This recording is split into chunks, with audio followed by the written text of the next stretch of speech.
Yo, I'm Justin Tuck, and I have some good friends of mine that's joining us today. I'm sure you all know them. To my left, immediate left, we have Umenyiora, the London Prince. On the screen, we have Jason Pierre-Paul. And directly in front of me, we have Matthias Kiwanuka.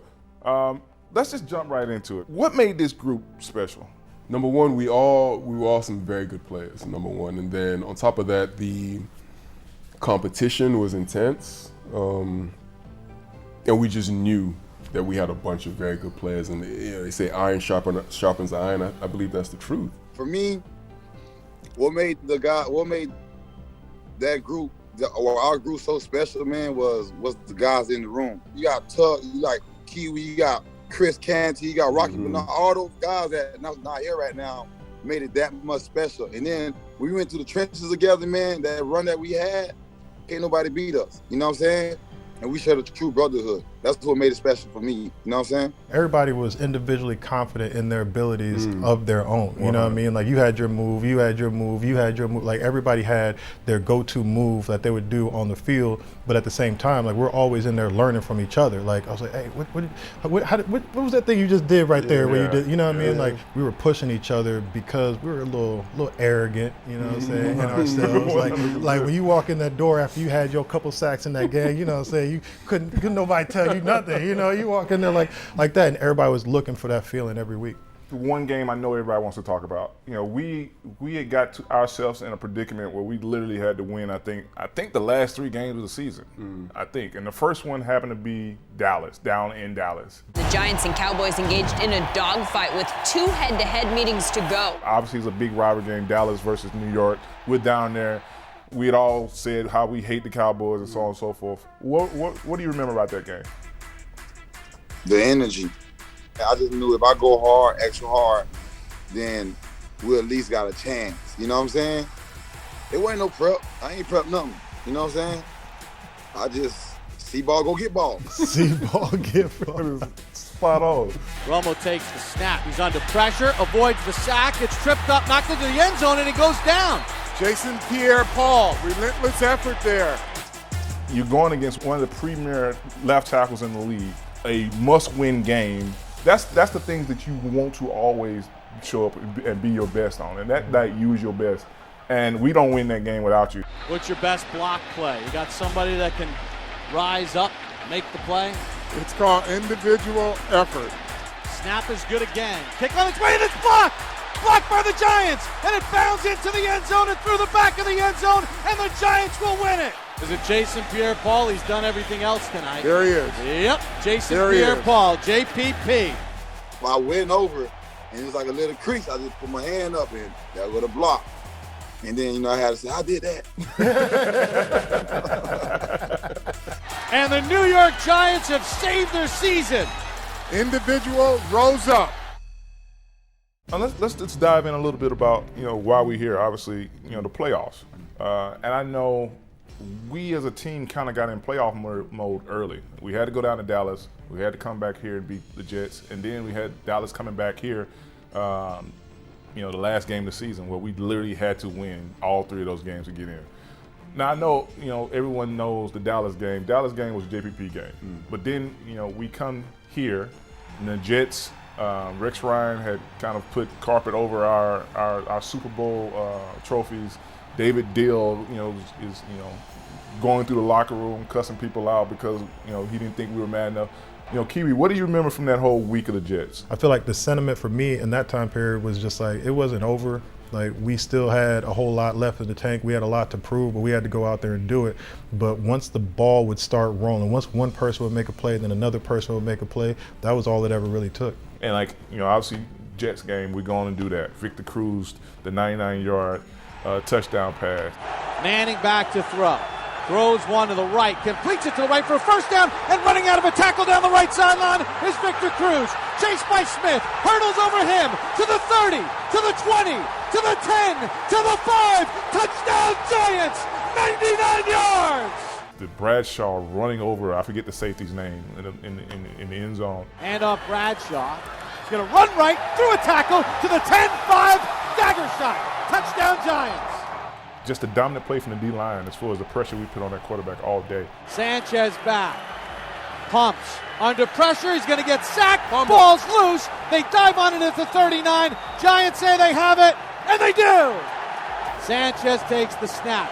Back in his end zone. He's under pressure. Sacked. Really on the field, it is a safety. Giants have won their 5th in a row against the Jets. And bragging rights. This our time! This our time! And then we got the familiar foe. Got Dallas coming in here. It's a Sunday night game. I don't care if you hurt. I don't care if you injured. Obviously, there's a difference between the two. You're not missing out. Yeah. It's Sunday night. You got Tony Romo. You got that O-line. Dallas Cowboys. And I just remember, man, that night just felt like it was a playoff game. The crowd was crazy. All of us were super focused. We had a great week of practice, and now it's time to go do it. Every time you walk out that tunnel in the stadium in a night game, and it's a divisional game, and it's the Cowboys, like that is a stage set for a king to shine. I'm getting chills. Everybody talk about it. Takes the snap. They roll him left. He throws it left. Cruz has got it. Down the left sideline he goes. Across midfield to the 40, to the 30, to the 20, to the 10, to the 5. Touchdown, Victor Cruz. 74 yards, and he's done it again. Romo takes the snap. Back to throw. He's under pressure, and he's going to get sacked back at the 15. Umenyiora gets it. Here comes Kiwanuka. He gets away from him. Now Jason Pierre-Paul will sack Romo back at the 29. He threw it away, but he's going to be ruled down by sack at the 30-yard line. A glut of pass rushers. You can never have enough pass rushers. They got enough. They got enough. Romo back to throw under pressure. Rolls right now. Sacked by Tuck. Fumbles the football. And the Giants have it. And that's your ball game. The New York Giants are the NFC East champions and will host the Atlanta Falcons next Sunday. Great job of finishing now. Great job of finishing this part of the season. And now we go, man. We go. We play Atlanta 1 o'clock on Sunday. First playoff game in MetLife Stadium. Can't get no better weather. Can't get no better team. Can't get no better teammates. All in today. We ain't got nothing to say this for. You don't put it all in today, you're taking your ass home. And I don't want to go home. The first playoff game in MetLife Stadium history is against the Atlanta Falcons. I consider myself a football, historian. I used to always watch these old films of like these playoff runs. And one thing that pops in my head about playoff games in Giant Stadium was these white towels. As a kid, I just remember that. I don't know why that happened. I don't know why it stuck out in my mind. But now we come out and those white towels are flaring up and the crowd is into it. They had no shot. Yeah. They didn't have a chance. Yeah. Like I know like you're in the playoffs and every team is good, whatever. Atlanta had no chance. Yeah. Maybe midway through the second quarter, I was like, oh, they're finished. right? Like you could feel, feel. Yeah. You could feel it like just. That's kind of when the game. Yeah, it just kind of like left them. It was like early in that game. I was like, these guys, they don't want nothing. Here comes Ryan to the line, 4th and inches. Empty backfield, Jones in motion. Ryan's going to keep it. He got stopped. He didn't get there. Second time today, they've been stopped on 4th and inches by the Big Blue defense. But also didn't get to be on the field for the 4th and 1 stops. But speaking to that, the sack you had on Ryan to pretty much pit the game, just to end the game. Giants show blitz. Ryan back, sacked by Umenyiora, and he closes it out. I would say that's one of my top 2 favorite sacks of all time. And the only reason why is because of how it happened. Like I just came off the edge and I bull rushed the guy. As I'm bullying him, the guy just keeps going back and I see Matt Ryan there. And so I'm bullying the guy and Matt Ryan is there. And so I leaped over him and I grabbed Matt Ryan. And the offensive lineman is still he's trying to block you. He's trying to block you. So disrespectful. It was rude. But we win that game going away. I think the score is like 24-2, something like that. Next, you got 15-1 Green Bay, Aaron Rodgers, that offense. But OC, again, has this uncanny ability to having these phenomenal sacks without touching the ground. Rodgers back to throw. He pumps. He's under pressure. He has the ball stripped away. It's loose on the ground. The Giants say they have it. That's O.C. Umenyiora got in there on a quick inside move, strips the ball. That play had to be in slow motion for you, because like everything else is so fast, you wouldn't even like been able to grasp the fact that I can just do this real quick. Yeah. And you're right. Like I saw him and he ducked. And then I saw his hand coming back up in slow motion. And I just did it. But I remember the play, everything, it seemed like it was about 10 seconds. It really did. It seemed like it took like 10 seconds for that to happen. In reality, it took like it was a split second. I saw it in slow motion. We win Green Bay going away, honestly. I mean, like, that game shouldn't have been as close as it was. Manning back. Throws back in the end zone, and it's caught by Manningham for the touchdown on the post. Handoff Jacobs. Cuts back to the right. Jacobs turns the corner at the 10. He's to the 5, to the goal line. Touchdown, Giants! And that 14-yard run most likely has sent the Giants to San Francisco and the NFC Championship game. Now, we just came out of Green Bay, so now we get to go back out to San Francisco and play the 49ers. We knew how good their defense was. We knew how good our defense was. It became a defensive battle. You think about what we were able to do to the San Francisco running game. Frank Gore ran bonkers all season, and we shut that down. We shut down Alex Smith. He'll drop back to throw.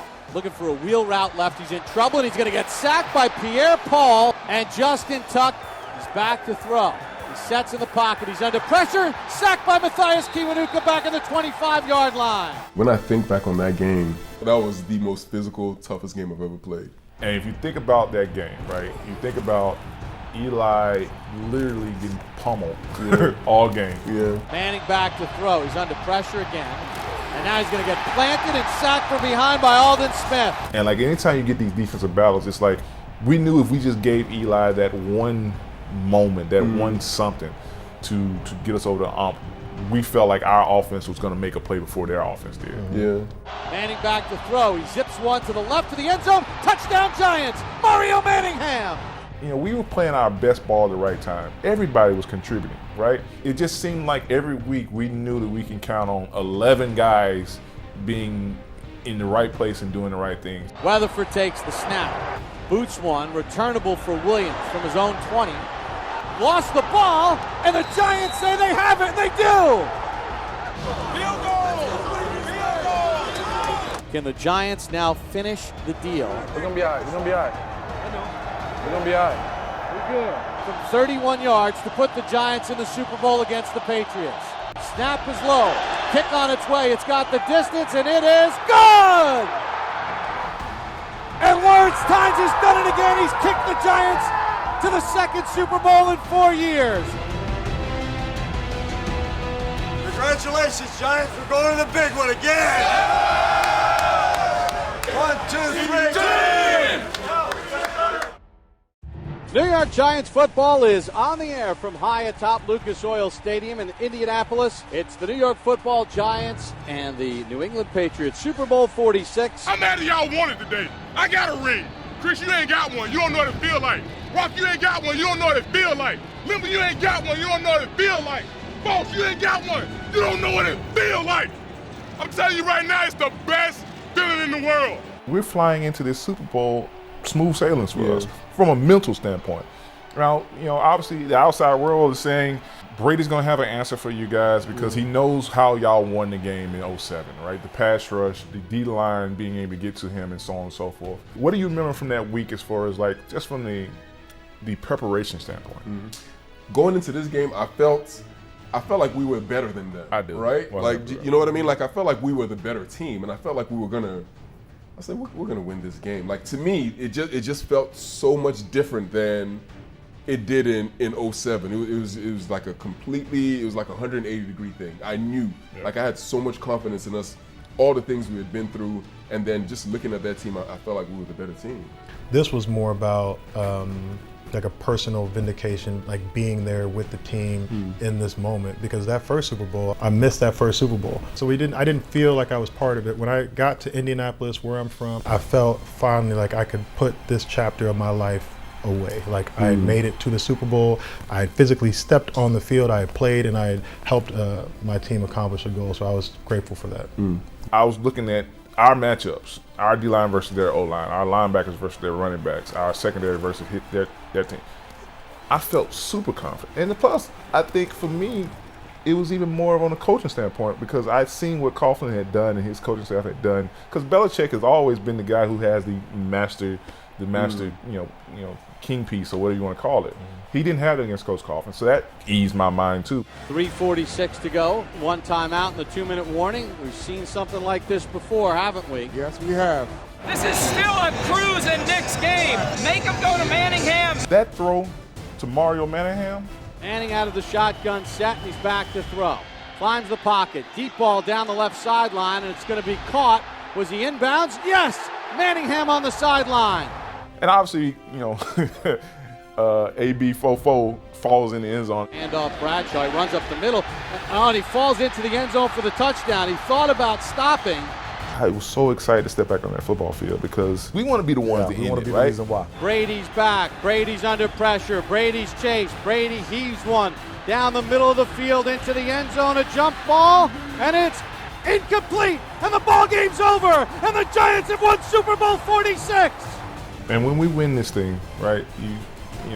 Our famous thing was, I think Andre Brown did "I Got a Ring," and for all of us who had two, it was like we got two. We got one, two. We got one, two. I got a ring. I got a ring. We got one, two. We got one, two. We got one, two. We got one, two. We got one, two. We got one, two. Speak real quickly about what it meant to bring that second Super Bowl to New York City, the parade, just the love that we got from the city, and what that's meant from you. Nothing like it, The first parade I missed, but this one was special. Seeing all those people, nobody who experienced it ever forgets it. Even the people around, the people watching, you're just a champion, and that's just what it is.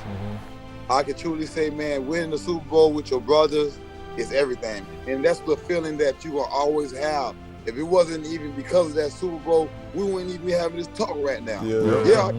This right here, you can never forget this moment, bro. You feel me? Because I'll always be there no matter what. There's something about going through all those experiences, and I think we talk about what bonds you together. Like, we got to see everybody's reaction to certain circumstances. We've all been hurt. We've all walked past that teammate who was injured on that table and seen how they got up off that table a few weeks later and came back and played and performed.